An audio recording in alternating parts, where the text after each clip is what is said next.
नाज़रीन इकराम, ये बात है दुनिया की तारीख के उस लम्हे की जब ज़मीन को एक तबाह कुन तूफान ने घेर लिया था।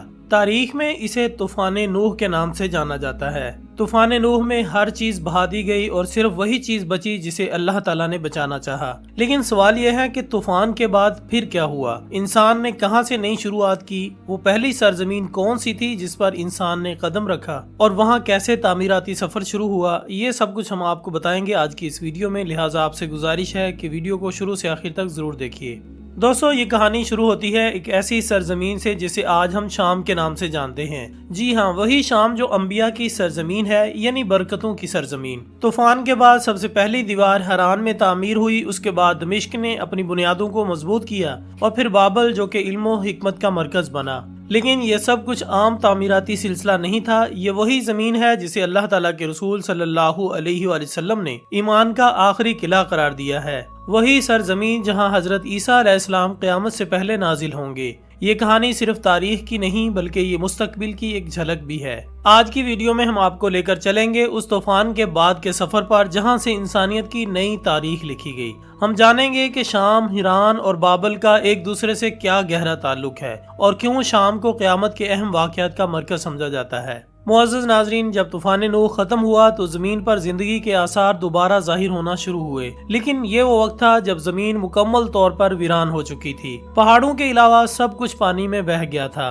हजरत नूह अलैहिस्सलाम और उनके साथियों ने एक नए आगाज का सफर शुरू किया। जमीन पर कदम रखने के बाद सबसे बड़ा सवाल ये था कि कहां से तामीरात शुरू की जाएं। उस लम्हे तारीख ने हिरान का इंतखाब किया। ये वो मुकाम था जहां तूफान के बाद सबसे पहली तामीर की गई। हिरान की दीवारें वो अव्वलीन निशान हैं जिन्होंने इंसानियत के नए दौर की बुनियाद रखी। फिर इसके बाद दमिश्क, जो आज भी दुनिया के कदीम तरीन शहरों में शुमार होता है, इंसानी तहजीब का मरकज बनने लगा। अब सवाल ये है कि ये दमिश्क इतना अहम क्यों था? दमिश्क इसलिए इतना अहम था क्योंकि ये एक महफूज और रूहानी जगह थी। ये वही सरजमीन है जिस पर कई अंबिया किराम के कदम पड़े। यहाँ की फिजा और जमीन को हमेशा से बरकतों का गहवारा समझा गया। और इसके बाद तारीख हमें बाबल की जानिब ले जाती है। बाबल जो कि इल्म, ताकत और तहजीब का गहवारा था, उसी दौर की अजीम तामीरात में से एक है। तूफान के बाद ये तीनों मुकामात न सिर्फ इंसानी रिहाइश के मराकिज बने बल्कि रूहानी तौर पर भी बहुत अहम रहे। हरान, दमिश्क और बाबल का ये ताल्लुक हमें बताता है कि इन तीनों जगहों ने तूफान नूह के बाद इंसानियत को एक नई सिमत दी।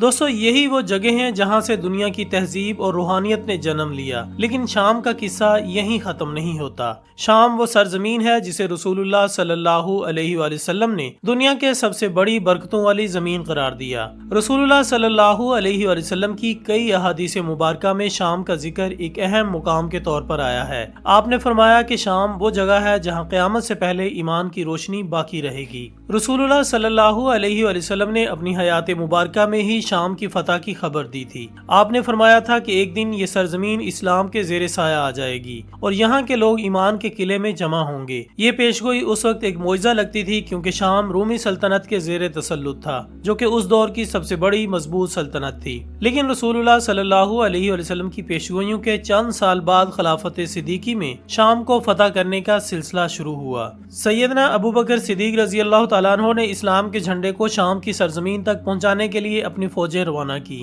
उस वक्त शाम में कई अहम जंगें हुई जिनमें मुसलमान मुजाहिदीन ने अपनी जानों का नजराना देकर इस बरकतों वाली जमीन को आजाद करवाया। हजरत उमर फारूक रज़ी अल्लाह तआला अन्हु के दौर में ये फतह मुकम्मल हुई। इस्लामी अफवाज ने दमिश्क, हम्स और दीगर अहम शहरों को फतह किया और शाम पूरी तरह इस्लामी खिलाफत का हिस्सा बन गया। हजरत खालिद बिन वलीद रज़ी अल्लाह तआला अन्हु और दीगर सहाबा किराम ने इन फतुहात में अहम किरदार अदा किया। शाम के लोगों ने इस्लाम को दिल से कबूल किया और यूं ये खित्ता इस्लामी तहजीब व तमद्दुन का गहवारा बन गया।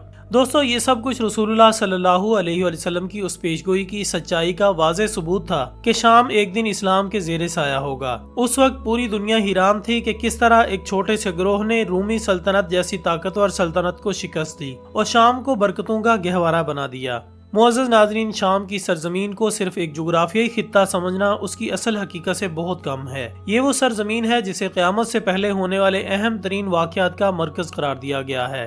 رسول اللہ صلی اللہ علیہ وسلم کی احادیث میں شام کا ذکر قیامت کے دنوں کی کئی نشانیوں کے ساتھ آیا ہے، جو اس کی روحانی اور تاریخی حیثیت کو مزید بڑھاتا ہے۔ رسول اللہ صلی اللہ علیہ وسلم نے فرمایا کہ قیامت کے قریب حضرت عیسیٰ علیہ السلام دوبارہ زمین پر تشریف لائیں گے اور ان کا نزول دمشق کی جامع مسجد کے مشرقی مینار پر ہوگا۔ وہ لمحہ ہوگا جب دنیا ایک غیر معمولی تبدیلی کے دہانے پر ہوگی۔ صبح کا وقت ہوگا اور فجر کی نماز کے لیے اقامت دی جا چکی ہوگی۔ حضرت عیسیٰ علیہ السلام سفید لباس میں 2 فرشتوں کے ساتھ آسمان سے اتریں گے۔ یہ منظر دنیا کے لیے ایک عظیم یاد دہانی ہوگا کہ اللہ تعالیٰ کے وعدے سچے ہیں۔ حضرت عیسیٰ علیہ السلام دجال کا خاتمہ کریں گے اور عدل و انصاف کا نظام بحال کریں گے۔ شام، خاص طور پر دمشق، اس غیر معمولی واقعے کا مرکز ہوگا، جو کہ قیامت کے قریب سب سے بڑی نشانیوں میں سے ایک ہے۔ رسول اللہ صلی اللہ علیہ وسلم نے فرمایا کہ قیامت کے قریب زمانے میں فتنے ہر طرف پھیل جائیں گے اور دنیا میں ایمان کے باقی رہنے کی جگہ صرف شام ہوگی۔ اسی لیے شام کو ایمان کا قلعہ قرار دیا گیا ہے، کیونکہ جب دنیا ظلم و فساد کی لپیٹ میں ہوگی تو یہی سرزمین مسلمانوں کے لیے پناہ گاہ بنے گی۔ یہ وہی سرزمین ہے جہاں حضرت نوح علیہ السلام کے بعد بہت سے انبیاء کرام نے اپنے قدم رکھے اور یہاں ایمان کی روشنی ہمیشہ قائم رہی۔ اسی روشنی کے تحفظ کے لیے اللہ تعالیٰ نے اس سرزمین کو قیامت کے وقت کے لیے بھی منتخب کیا۔ دوستو، آج کے دور میں بھی شام کے حالات کو دیکھیں تو واضح ہوتا ہے کہ رسول اللہ صلی اللہ علیہ وسلم کی پیشگوئیوں کے مطابق دنیا بڑی تبدیلیوں کی طرف بڑھ رہی ہے۔ شام کی موجودہ صورتحال، فتنے اور جنگیں ان تمام تبدیلیوں کا حصہ ہیں جو قیامت سے پہلے رونما ہوں گی۔ یہ سرزمین ان تمام واقعات کا مرکز ہوں گی جو دنیا کے اختتام کی طرف اشارہ کریں گے۔ شام کی سرزمین کو ہمیشہ سے اسلام میں ایک خاص مقام حاصل رہا ہے۔ یہ وہ خطہ ہے جس کے بارے میں رسول اللہ صلی اللہ علیہ وسلم کی احادیث میں کئی برکتوں اور فضیلتوں کا ذکر کیا گیا ہے۔ شام کی یہ اہمیت صرف جغرافیائی نہیں بلکہ روحانی اور الہامی پہلوؤں میں بھی نمایاں ہے۔ رسول اللہ صلی اللہ علیہ وسلم نے ارشاد فرمایا کہ شام کے لیے خوشخبری ہو، کیونکہ اللہ کے فرشتے ہمیشہ اس پر اپنے پر پھیلائے رکھتے ہیں۔ یہ حدیث واضح کرتی ہے کہ شام کی سرزمین اللہ تعالیٰ کی حفاظت اور رحمت کے سائے میں ہے۔ فرشتوں کا پر پھیلانا اس بات کی علامت ہے کہ یہ خطہ ہمیشہ اللہ تعالیٰ کی خاص رحمتوں کا مرکز رہا ہے۔ یہ برکت اس لیے بھی اہم ہے کہ جب دنیا میں فتنے اور فساد کا دور ہوگا تو یہی سرزمین ایمان اور امن کا قلعہ بنے گی۔ فرشتوں کی یہ حفاظت شام کے اس روحانی مقام کی تصدیق کرتی ہے جو اسے دیگر سرزمینوں سے ممتاز کرتی ہے۔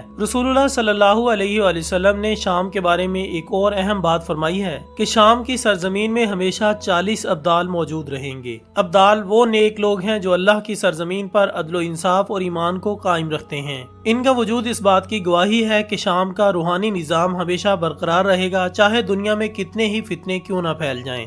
دوستو، ابدال کا درجہ اولیاء کرام سے بھی بہت بلند ہوتا ہے اور ان کی موجودگی شام کی سرزمین کو ایک خاص روحانی مقام عطا کرتی ہے۔ یہ 40 ابدال دنیا میں اللہ کے دین کو سربلند رکھنے کے لیے ہر دور میں موجود رہتے ہیں۔ رسول اللہ صلی اللہ علیہ وسلم نے قیامت سے پہلے ایک عظیم جنگ کا ذکر بھی کیا ہے جسے ہرمجدون کی جنگ کہا جاتا ہے۔ یہ جنگ شام کی سرزمین پر لڑی جائے گی اور اس میں دنیا کی 2 بڑی طاقتیں آمنے سامنے ہوں گی۔ مسلمان اور غیر مسلم افواج کے درمیان یہ معرکہ ایسا ہوگا جس کی شدت تاریخ میں پہلے کبھی نہیں دیکھی ہوگی۔ اس جنگ کے دوران شام ایمان والوں کا قلعہ ہوگا اور یہی وہ مقام ہوگا جہاں حق و باطل کے درمیان آخری فیصلہ کن معرکہ ہوگا۔ رسول اللہ صلی اللہ علیہ وسلم نے فرمایا کہ قیامت کے قریب مسلمانوں کا خیمہ شام سے سب سے بہترین علاقے الغوطہ کے قریب ہوگا۔ یہ جگہ دمشق کے آس پاس ہے اور اسے قیامت کے وقت ایمان کا مرکز قرار دیا گیا ہے۔